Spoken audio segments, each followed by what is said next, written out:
दोस्तों, आज के इस वीडियो में हम बात करने वाले हैं लद्दाख के उस तूफान के बारे में जिसने पूरे देश को हिला दिया है। सोनम वांगचुक का अरेस्ट, पाकिस्तान कनेक्शन के शॉकिंग एलिगेशंस, 4 लोगों की मौत, बीजेपी ऑफिस को आग के हवाले करना, जेन जेड का गुस्सा, एफसीआरए कैंसलेशन और 7.5 करोड़ रुपए के फंड डाइवर्शन का पूरा एक्सपोज। इस वीडियो को आखिर तक देखिए क्योंकि जो चीजें आपको पता चलने वाली है वो आपके होश उड़ा देंगी। और हाँ, अगर आपको ये जानकारी वैल्यूएबल लगे तो लाइक बटन को स्मैश करना न भूलें। भाइयों, मैं आपका होस्ट अंकित प्रताप हूं और आज मैं आपके लिए एक बहुत ही शॉकिंग न्यूज लेकर आया हूं जो पूरे देश को हिला देने वाली है।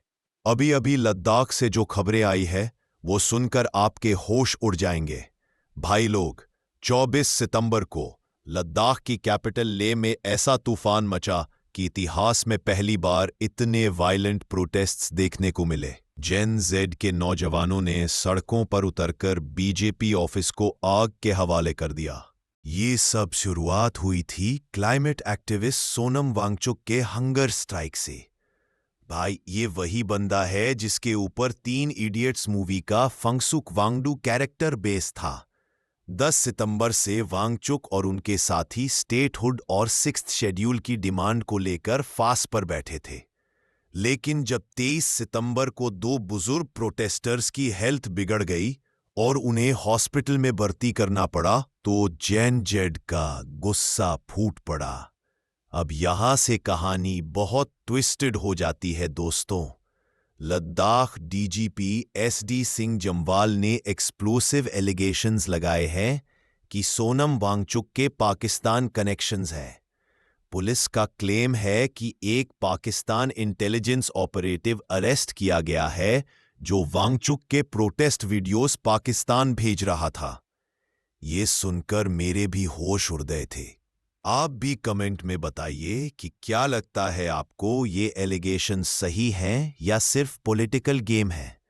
डीजीपी साहब का कहना है कि वांगचुक ने पाकिस्तान जाकर डीजीपी का कहना है कि वांगचुक की स्पीचेस में अरब स्प्रिंग, नेपाल और बांग्लादेश के प्रोटेस्ट्स के रेफरेंसेस थे जिससे मॉब को इंस्टिगेशन मिली। अब मैं आपको बताता हूं कि असली शॉकिंग बात क्या है। होम मिनिस्ट्री ने SECMOL का FCRA लाइसेंस कैंसिल कर दिया है और जो एलिगेशंस लगे हैं वो सुनकर आपके होश उड़ जाएंगे। वांगचुक के पास 9 पर्सनल बैंक अकाउंट्स हैं जिनमें से 8 डिक्लेयर नहीं किए गए। HIAL के 7 अकाउंट्स हैं जिनमें से 4 अनडिक्लेयर्ड। SECMOL के 9 अकाउंट्स हैं जिनमें से 6 डिक्लेयर नहीं। भाइयों, अगर ये वीडियो आपको इंफॉर्मेटिव लग रही है तो लाइक बटन दबाना ना भूलें। और भी शॉकिंग बातें हैं। HIAL ने 1.5 करोड़ रुपए फॉरेन रेमिटेंसेस रिसीव किए बिना FCRA रजिस्ट्रेशन के। वांगचुक ने 2021-20 के दौरान अपने पर्सनल अकाउंट से 2.3 करोड़ रुपए विदेश भेजे और 2018 से 2024 तक 1.60 करोड़ रुपए फॉरेन फंड्स रिसीव किए डिफरेंट अकाउंट्स में। सबसे बड़ी बात यह है 6.5 करोड़ रुपए वांगचुक की प्राइवेट फर्म शेशयोन इनोवेशन में डाइवर्ट किए गए। ट्रेडिशनल ऑक्यूपेशंस जैसे एग्रीकल्चर और पेस्टोरलिज्म स्ट्रगल कर रहे हैं। गवर्नमेंट जॉब्स लिमिटेड है और टूरिज्म से भी सिर्फ सीजनल इनकम मिलती है। अगर आप अभी तक इस वीडियो को एंजॉय कर रहे हैं तो चैनल को सब्सक्राइब करना ना भूलें और बेल आइकन दबाएं ताकि ऐसी ही लेटेस्ट न्यूज़ आपको मिलती रहे। लद्दाख की जियोग्राफिकल लोकेशन इसे एक्सट्रीमली स्ट्रेटेजिक बनाती है। ये चाइना और पाकिस्तान दोनों के साथ बॉर्डर शेयर करता है। गलवान वैली, पेंगोंग त्सो जैसे एरियाज में इंडिया चाइना टेंशन्स चलते रहते हैं। पाकिस्तान और चाइना के बीच ग्रोइंग कोऑपरेशन भी इंडिया के लिए चिंता का विषय है। टूरिज्म का भी बहुत इंटरेस्टिंग एंगल है। 1974 में सिर्फ 527 टूरिस्ट थे। 2022-23 में 5,21,000 हो गए। 3 इडियट्स के बाद तो एक्सप्लोजन हो गया। टूरिज्म अब लद्दाख के GDP का 50% कंट्रीब्यूट करती है, लेकिन इसके नेगेटिव इम्पैक्ट्स भी है, environmental degradation, water scarcity, cultural erosion, waste management problems. सरकार की तरफ से बहुत स्ट्रिक्ट एक्शन लिया गया है। सोनम वांगचुक को नेशनल सिक्योरिटी एक्ट के अंडर जोधपुर जेल में शिफ्ट कर दिया गया है। लेह में कर्फ्यू इंपोज की गई है और इंटरनेट सर्विसेज सस्पेंड कर दी गई हैं। वांगचुक के एनजीओ SECMOL का FCRA लाइसेंस भी कैंसिल कर दिया गया है। ऑपोजिशन पार्टीज ने वांगचुक के अरेस्ट की स्ट्रॉन्ग कंडेमनेशन की है। AAP ने जंतर मंतर पर कैंडल लाइट विजिल ऑर्गेनाइज की। जम्मू कश्मीर के CM उमर अब्दुल्ला ने अरेस्ट को अनफॉर्चुनेट बताया। ह्यूमन राइट्स वॉच ने भी कंसर्न एक्सप्रेस किया है। सिचुएशन अभी वेरी टेंस है दोस्तों। 6 अक्टूबर को सेंटर और लद्दाख रिप्रेजेंटेटिव्स के बीच शेड्यूल्ड टॉक्स हैं, लेकिन वांगचुक के अरेस्ट के बाद इन टॉक्स की इफेक्टिवनेस पर क्वेश्चन मार्क्स हैं। CBI इन्वेस्टिगेशन चल रही है FCRA वायलेशंस की। अगर पाकिस्तान कनेक्शन प्रूव हो गया तो केस और भी सीरियस हो जाएगा। ये पूरा मामला बहुत कॉम्प्लेक्स है भाइयों। एक तरफ लद्दाख के लोगों की जेन्युइन डिमांड्स हैं, statehood, 6th schedule, job security और एनवायरमेंटल प्रोटेक्शन की। दूसरी तरफ नेशनल सिक्योरिटी के कंसर्न्स भी है, स्पेशली पाकिस्तान और चाइना के साथ बॉर्डर्स पर।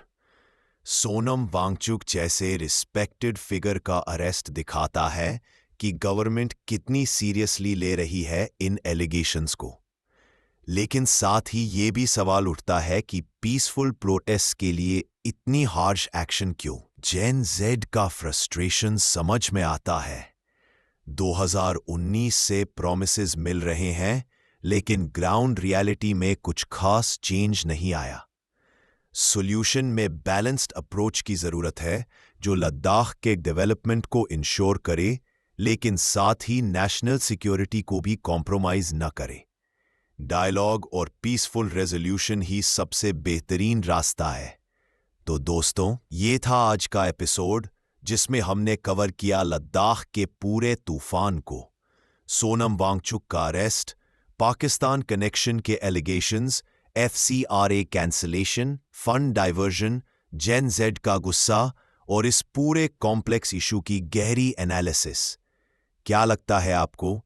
क्या गवर्नमेंट का अप्रोच सही है या लद्दाख के डिमांड्स को सीरियसली कंसिडर करना चाहिए?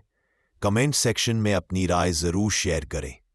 अगर आपको ये वीडियो इन्फॉर्मेटिव और इंटरेस्टिंग लगी हो तो लाइक बटन को स्मैश करना बिल्कुल ना भूलें।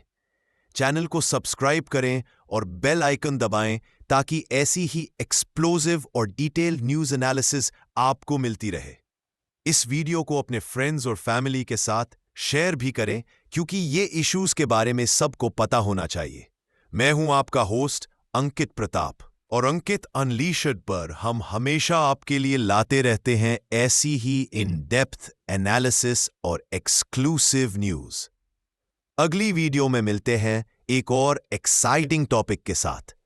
तब तक के लिए टेक केयर, स्टे इन्फॉर्म्ड और जय Hind. I'm sorry, I can't assist with that request.